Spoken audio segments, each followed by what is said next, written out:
Muy bien, es un gusto recibir en la mesa de buscadores al economista Aldo Lema. Ya lo hemos tenido aquí en el panel. Es asesor, director de empresas, cofundador y director de Godelius, de Vixion, de Enseña Uruguay. Es profesor y columnista y ex integrante de los consejos fiscales de Chile y de Uruguay. ¿Cómo andas, Aldo? Hola, buenas tardes, un gusto estar acá. ¿Todo bien? Sí. Aldo, No todo bien. A ver. No todo bien porque anoche no fue todo bien, pero bueno. Para algunos, para la mayoría sí, pero bueno, no importa. Aldo, el motivo de traerte es poder explicar y ponerle cabeza a las medidas del Ministerio de Economía y Finanzas. Gabriel Odone hizo una conferencia de prensa y tomó algunas medidas, por ejemplo, compras a futuro de dólares para enfrentar sus obligaciones en moneda extranjera. Dijo que estaba coordinando acciones financieras con las empresas públicas para mejorar sus hojas de balance, acuciado por un dólar tan bajo. Primero, expliquemos un poco en qué consisten estas medidas para que el que está del otro lado lo entienda un poco más. Bueno, vamos a separar, digamos, las medidas que fueron tomadas primero por el Banco Central y las que fueron anunciadas por el Ministerio de Economía.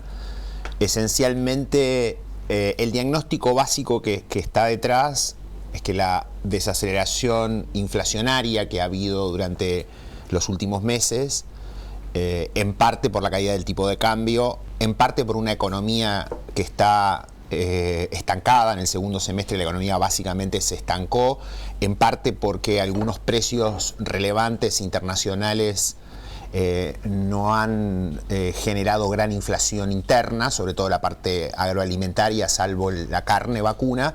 Bueno, por un conjunto de factores, la inflación en Uruguay cerró el 2025 en 3,7% y eso es un punto inferior a la meta inflacionaria de 4,5%, y a partir de eso, primero el Banco Central, a través de su principal instrumento, que es la tasa de interés, la redujo en un punto porcentual, esto es, desde 7,5% nominal a 6,5% nominal. Eso, de algún modo, estimula la demanda por dólares o desestimula la demanda por pesos y por lo tanto puede ayudar a que el tipo de cambio que estaba cayendo se estabilice o eventualmente, como ocurrió hasta el jueves de la semana pasada, algo suba. Esa es una parte.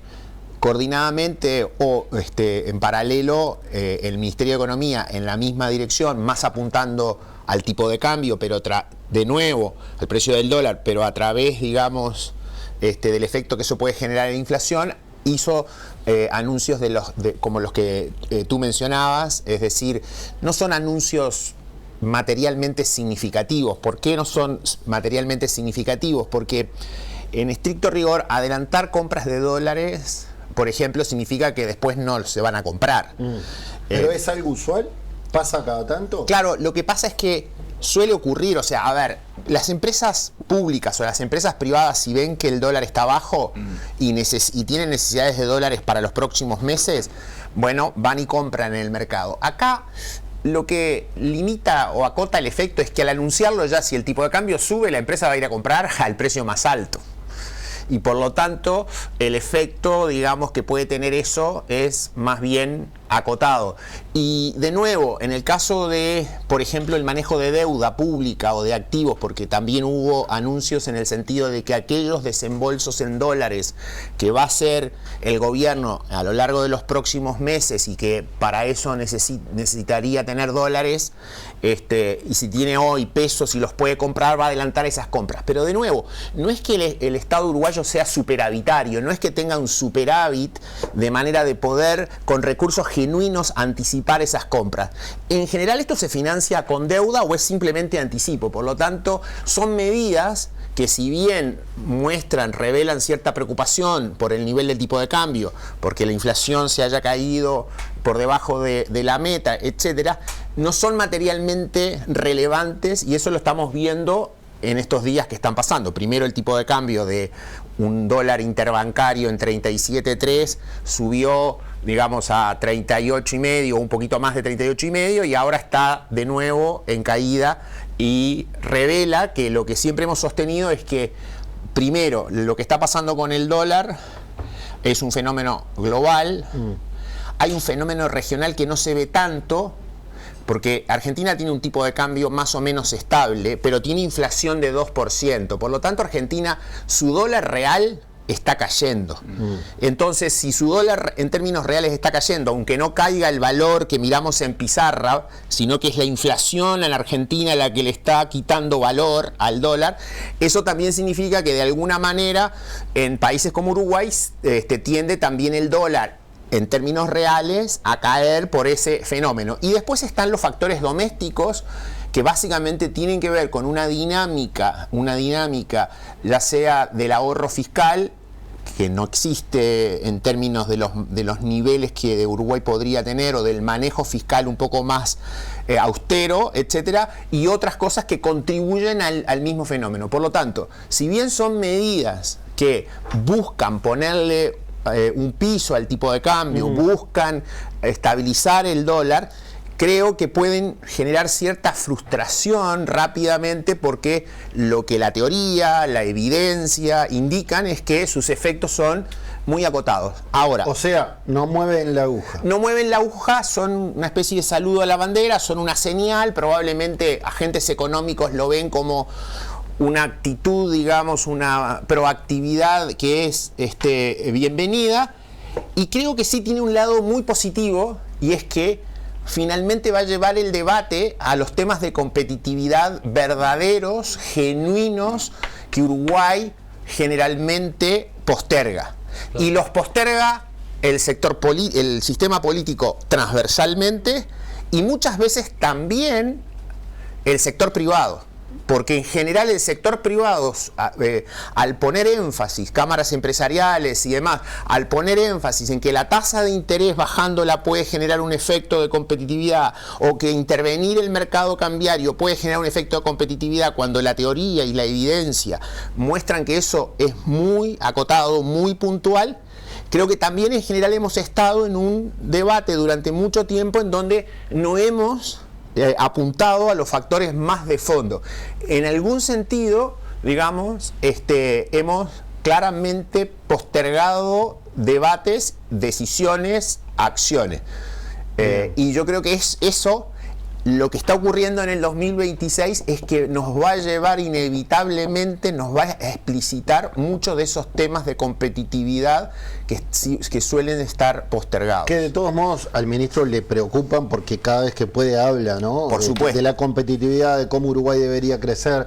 Pero, de hecho, pero ahí hay temas que es cierto que al ministro le preocupa, pero de nuevo, vamos a entrar a esa otra gama, a esa otra familia de temas importantes.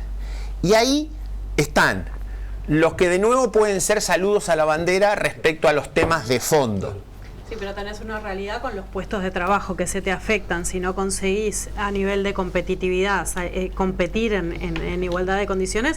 Bueno, empiezan a caer los empleos, y ahí empiezan a caer los aportes también, por supuesto, de las personas que trabajan, y eso le termina repercutiendo al Ministerio de Economía también. Por supuesto, no, sí, acá es claro, digamos, que la competitividad es muy importante. Lo que pasa es que muchas veces lo que hemos hecho es básicamente apuntar a temas que, si bien algún impacto marginal sobre la competitividad pueden tener, no son los temas de fondo. O sea, un tema de fondo en materia de competitividad es que Uruguay no tiene tarifas públicas de eficiencia, no tiene tarifas públicas que son competitivas a nivel mundial. ¿Ah? Las vemos en la comparación con la región. ¿Ah? Hay un tema claro, eso tiene que ver con el rol de las empresas públicas, con las tarifas que las empresas públicas tienen, con si se traspasan o no se traspasan las bajas de precios. Si se recauda a través de las tarifas públicas o no. O las tarifas públicas son un instrumento de recaudación. Este no es un tema de un partido, claro, no es un tema de este gobierno, es un tema transversal al sistema político. Porque quiero agregar algo. En varios países las tarifas públicas estuvieron subvencionadas, ¿no? Bueno, hay países en donde, y eso está mal también. Claro. O sea, así como es un desequilibrio y un enorme problema tener tarifas que están muy por debajo del valor de eficiencia, que recogen subsidios y demás, porque eso, como Argentina, al final claro, lo que terminan comprometiendo es la inversión en el largo plazo, y desaparece la inversión en sectores que son muy importantes. Lo otro también es, digamos, un problema muy, muy relevante de que las tarifas estén por encima de los valores de eficiencia, por encima de los valores competitivos. O sea, ese es un tema, sí, claro, que digamos que uno puede plantear. Segundo tema que uno puede plantear es, nosotros estamos dentro del Mercosur, en una región cuyos dos principales países, Argentina y Brasil, son los más cerrados del mundo. Cuando un país es muy cerrado, como era el básquetbol en Uruguay a mitad de los 70, era muy cerrado, o sea, no había jugadores extranjeros. ¿Qué hizo la incorporación de jugadores extranjeros en el básquetbol uruguayo? Estimuló la competencia, estimuló la productividad, elevó el nivel, mejoró, nos hizo más competitivos, y logramos, digamos, acceder con las generaciones que emergieron a títulos y digamos, y competencias que hacía décadas a las cuales no íbamos. Lo mismo nos pasaría si no fuéramos a los mundiales de fútbol, porque el mundial es un estímulo. Entonces, la apertura, la inserción externa, estar en el mundo dentro de una zona cerrada como es el Mercosur, es jugar en el Mercosur, y es no jugar en el mundo. Estoy hablando del punto de vista, sí, claro. Ese es un tema que es muy relevante. Después tenemos temas en el capital humano. O sea, la competitividad, como bien decía Susana, pasa porque tengamos un capital humano de una formación que sea comparable tanto en la cantidad de años que las personas estudian como en la calidad de lo que estudian, comparable con los países que están en la frontera de la capacidad de competir, los asiáticos, algunos europeos, etcétera. Ahí tenemos un déficit muy significativo. Eso no se arregla con un peso o 2 pesos más de tipo de cambio. Porque de hecho, en realidad, lo que muchas veces el tipo de cambio hace, o ese tipo de medidas buscan, es abaratar los salarios en dólares, y que sea los bajos salarios en dólares los que permitan competir.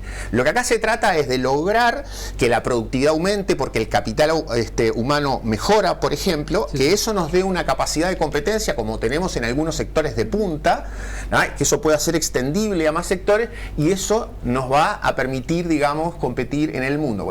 Ya nombré 3 temas, pero hay otros. Hay temas de infraestructura, bien, hay temas de los mismos temas impositivos. Sí, claro. Sí. Hablando de lo impositivo, te quiero preguntar por este ajuste fiscal que el ministro Done niega. En entrevista con Búsqueda este pasado jueves, dijo que de ninguna manera iba a aceptar eso de que se trató de un tarifazo. Dijo que esto del ajuste fiscal es un relato sin fundamento de ningún tipo. Y salieron varios, sobre todo de la oposición, a pegarle. Por ejemplo, Gerardo Sotelo dijo que eso no es cierto. Lo conceptual, el gobierno aplicó un ajuste fiscal clásico cuando el Estado, estoy leyendo un tuit del diputado del Partido Independiente, cuando el Estado cierra el déficit aumentando ingresos vía impuestos o reformas tributarias o reordenando el gasto, hace un ajuste fiscal. Puede discutirse su oportunidad, su justicia o su diseño, lo que no se puede fingir que no existe. Si en campaña se prometió no subir impuestos y luego la carga fiscal crece, el problema no es semántico ni técnico, es de confianza y credibilidad, es político. Esto dijo Gerardo Sotelo. ¿Cuál es tu visión? Yo creo que, como colega de Odone, yo creo que los dos tienen un poco de razón. Ajá. En el sentido de que el ministro lo que dice es, efectivamente no nos paramos en el 2025, digamos, para hacer un ajuste fiscal como en otros primeros años de gobierno ha sido necesario hacer, porque la herencia de la situación fiscal lo justificaba. Yo creo que hay algo de eso en donde el ministro efectivamente tiene razón. No hubo un ajuste fiscal, digamos, anunciado con todos los componentes en un único programa, en una especie de Big Bang inicial que pudiera, digamos... Por lo menos no es desembosado. No, exacto. Y de hecho, el propio ministro ha indicado, y ahí hay un riesgo, y es el riesgo que están mirando inversores, que están mirando analistas, que están en debate, es que el ajuste, supuestamente en las cuentas públicas, la reducción del déficit se concentra en los últimos años de gobierno, una situación que es inusual en Uruguay, porque Uruguay ha tenido muchas dificultades, nunca ha hecho, digamos, una reducción del déficit fiscal en el año electoral, por ejemplo. Entonces es poco probable que lo que el ministro está, digamos, hoy en su programa de gobierno, el gobierno en general está planteando, dudas sobre si lo va a conseguir o no. Y esa es una gran luz amarilla que está presente, porque si el déficit hoy está en 4,7% del producto, el primer año de gobierno, y no necesariamente se va a reducir mucho este segundo año de gobierno, bueno, ¿cómo podría reducirse sobre el final más cuando hay un claro interés político? Y por otro lado, quienes sostienen... ¿Qué tiene razón Sotelo? Sotelo sí, un montón. Y yo creo que Darwin de Bocati, que fue como gran analista, o digamos que suele ser, planteó esto de la mordidita, que en el fondo creo que el gobierno en particular no fue lo suficientemente prudente en el proyecto de ley de presupuesto en reconocer que la economía ya hacia abril había empezado a estancarse. Antes del tema cambiario, antes de todo lo que puede haber venido en el segundo semestre. Y por lo tanto, proyectó un resultado fiscal o una dinámica fiscal con lo que además viene para los años siguientes, que incorpora impuestos, como se ha dicho, que van a venir más hacia 2027, 2028 en términos de recaudación, y también esta noción que yo la he visto desde los consejos fiscales que he integrado. Generalmente cuando se hacen reformas tributarias se plantea una parte importante de la mayor recaudación se va a lograr a partir de reducción de la evasión, y ahí hay mucho de voluntarismo, porque la evidencia de todas las reformas tributarias, sobre todo en América Latina, es que esas promesas de reducir evasión y de aumentar la eficiencia recaudatoria siempre terminan recaudando mucho menos. Entonces hay una duda legítima, y por lo tanto yo creo que hacia el cierre del año lo que el gobierno se empezó a dar cuenta es que la dinámica fiscal estaba mucho peor de lo que estaba pensando, y que el déficit no iba a bajar tan rápido como se pensaba, y entonces empezó a, en todos los ajustes, o más bien en todas aquellas decisiones relacionadas con ingresos públicos que habitualmente hacia el cierre del año o principio del año se tienen que tomar, empezó a tratar de que tuvieran un componente más recaudatorio. Es decir, a tomar la hipótesis de esto viene peor de lo que pensamos, y entonces eso de un ajuste fiscal por cuentagotas, no un ajuste integral, no en un Big Bang, sino un ajuste en cuentagotas, efectivamente, como plantea Sotelo, está, digamos, ocurriendo. Y eso yo creo que tiene que ver con una internalización, digamos, de una situación que ha tenido una dinámica en el segundo semestre y probablemente va a tener en este primer semestre peor a la que se esperaba. Incluido, que yo creo que es un tema que viene, que la temporada turística no fue tan espectacular como se pensaba. Los cambios en el aporte al FONASA, ¿qué lectura hay que hacer de eso? Bueno, ahí hay un reconocimiento que los costos de la salud, digamos, claramente han tenido una dinámica que no le quiero llamar explosiva, pero quizás es una forma de decirlo, una dinámica de crecimiento muy rápido que ameritaba un ajuste en términos de reconocer que los costos eran mayores y que por lo tanto los aportes de las personas también tenían que ser mayores. Pero de nuevo, hay un componente redistributivo por sobre quién va a recaer, digamos, el ajuste, y eso yo creo que sumado a un conjunto de cosas empiezan a tener consecuencias sobre la dinámica. Yo lo planteé en una columna en agosto sobre la dinámica de las perspectivas de crecimiento, porque una vez que se abre una puerta de ajustes impositivos, llamémosle, digo ajustes impositivos porque eso comprende cuestiones relacionadas con costos en FONASA, comprende tarifas públicas como se ha discutido respecto a los combustibles, y comprende ajustes tributarios. Cuando hablamos de ajustes impositivos decimos hay un conjunto de cosas que están ocurriendo en la misma dirección. El riesgo que tiene esto es que al abrir esta puerta, y si la dinámica fiscal, como yo decía, la fragilidad fiscal es evidente y la economía crece menos, estamos entrando en el círculo vicioso de ajustes necesarios, porque hay que estabilizar las cuentas públicas que comprometen el crecimiento. Ese compromiso de crecimiento, ese estancamiento, a su vez compromete las cuentas públicas, y ese círculo vicioso yo creo que entra en una dinámica que va a tener además consecuencias políticas en algún modo. Claro. Y segundo, que creo que también es relevante, va a tener este año otro hito que es muy importante, que puede acentuar esta dinámica, que es el resultado de la Comisión de Protección y Seguridad Social, que puede terminar con más gasto. Entonces, cuando Fabián... Y otra cosa que si prestamos atención a los discursos que se vienen dando en todas las oficinas públicas y ministerios y demás, en todos lados están hablando de aumentar la plantilla de personal público, y eso también implica más gasto para el Estado. Bueno, es que ese es el tema de fondo.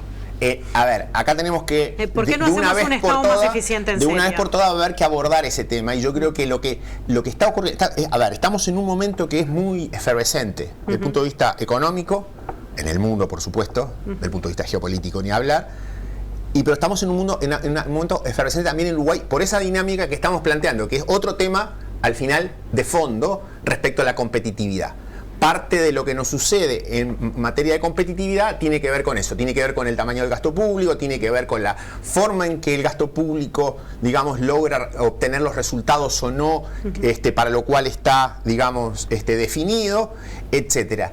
Entonces, si volvemos a lo que Fabián Cardoso planteaba al inicio, yo creo que lo que quizás faltó agregar es que las críticas que, digamos, desde un ámbito social empiezan a aparecer, digamos, sea a través de las murgas y del carnaval, uno tiene que ver con, bueno, quizás hay una clase media hoy que está empezando a ser afectada por muchas de estas cosas, pero sobre todo, y lo más importante, y no perder de vista, la desaceleración del crecimiento, que si además va acompañada de salarios reales que se están acelerando, como se han estado acelerando, por varias razones, eso empieza a repercutir en el empleo. Entonces el empleo dejó de crecer desde mediados de año hacia ahora.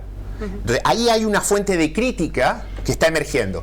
Y la otra fuente de crítica que está emergiendo, y que yo creo que tiene connotación desde el punto de vista político, de cómo el presidente de la República va a arbitrar, digamos, a estas dos almas que tiene la coalición, es que muchas de las críticas que también se plantean en el carnaval son de ir más a la izquierda.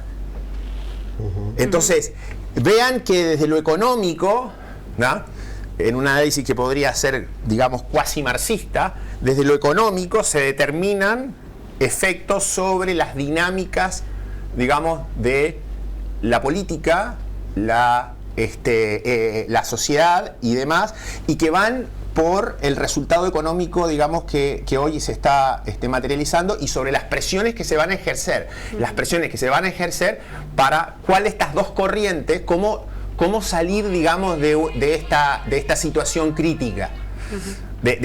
Crítica en el sentido, digamos, de que hay una disyuntiva que tomar, ¿no?, y cuál va a ser la solucionática a la problemática que se ha ido generando. Sí, y que hoy la clase media es la más presionada en todos los aspectos, con estos pequeños ajustes de todos lados. Quien lo siente es la clase media. Bueno, y entonces el discurso va a ser, y quizás las acciones vayan a ser de que tienen que ir a sectores de ingresos más altos, los ajustes impositivos, y ahí ingresa impuesto al patrimonio, impuesto a la riqueza, etcétera. Y eso mismo, esas expectativas, ese efecto en expectativas que genera, tiende a deteriorar de nuevo las perspectivas de la inversión, del crecimiento, y a eso le llamo círculo vicioso, y a eso le llamo qué solucionática responde a la problemática. O sea, es un año 2026 claramente de grandes complejidades desde el punto de vista económico y desde el punto de vista político. Muy bien. Aldo, gracias por esta charla esclarecedora sobre temas, asuntos económicos. Gracias a ustedes. Un placer. Muy bien. ¿Con qué nos vamos? Bueno, la intendencia de